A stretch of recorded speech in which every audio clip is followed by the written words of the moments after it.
Hey folks, this is Jake Davis with an on-the-fly review for you, and today I'm talking about X-Men: Dark Phoenix.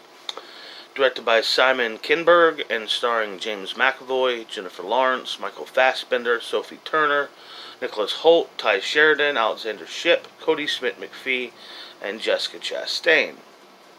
This will be the final film of the X-Men franchise, at least released by 20th Century Fox.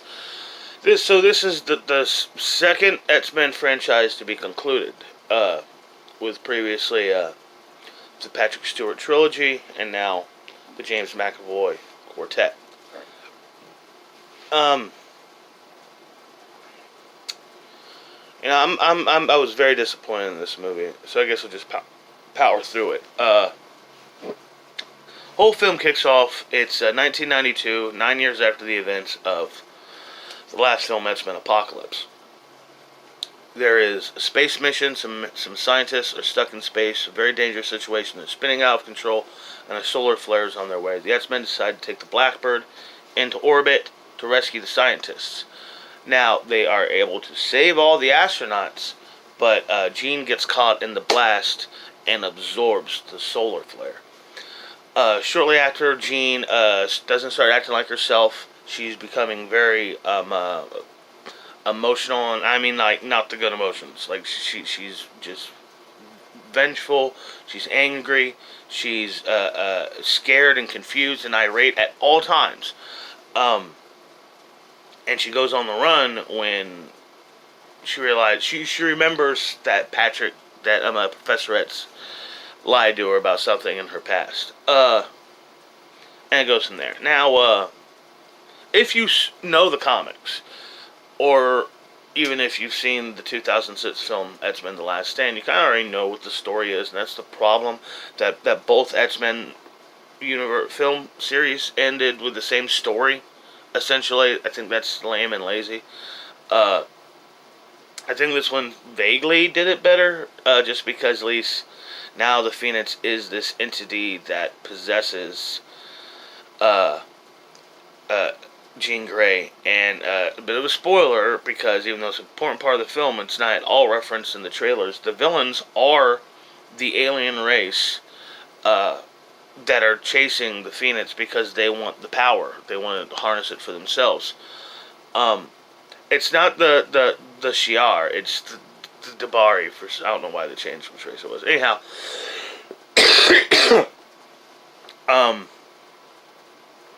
I gotta say, maybe some of the most uninteresting villains in comic book movie history. I mean, Jessica Chastain is a great actress. I mean, she is so naturally talented and charismatic.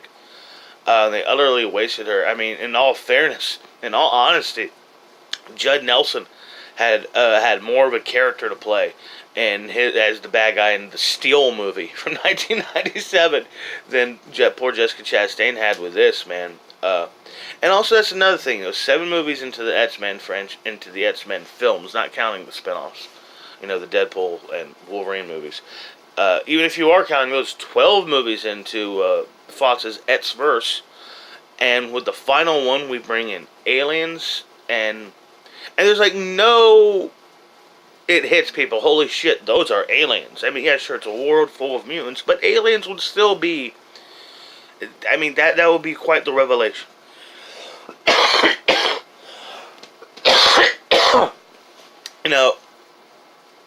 Anybody who's a comic book fan, grows up reading comics, had their specific titles. I mean, my favorite comic book characters have always been, like Superman, Batman, Spider-Man, the Joker. But I'm talking about the titles I always read, at least during my heyday of reading comic books as much as I could get my hands on. My favorite were Batman, Superman, Green Lantern, and the X-Men. I loved the X-Men as a kid. And, the show was great, but, everybody keeps always talking about the show. That show in the 90s was really, really great, but the comics, I mean, I read the comics. Comics were great. So, unlike Captain Marvel, I was connected to these characters, but that's really just because I grew up loving them, and I wanted to see and cared about what happened to them. and stuff like this. But in all honesty, I think Captain Marvel was a better made movie. It has better effects, more exciting action scenes, and a a better pace and movement with its narrative. And that's another thing. Simon Kinberg, I believe this is his first film as a director, and it shows. I mean, the film has zero levity. It's one tone, one focus the whole time. It has almost a monotone effect on you. Uh, and the action scenes are kind of dull and uninteresting.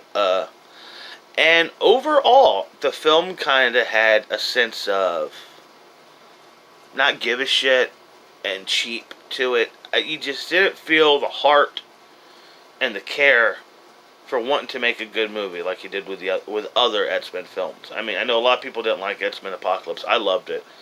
And a lot of people, including myself, didn't like X-Men The Last Stand at all.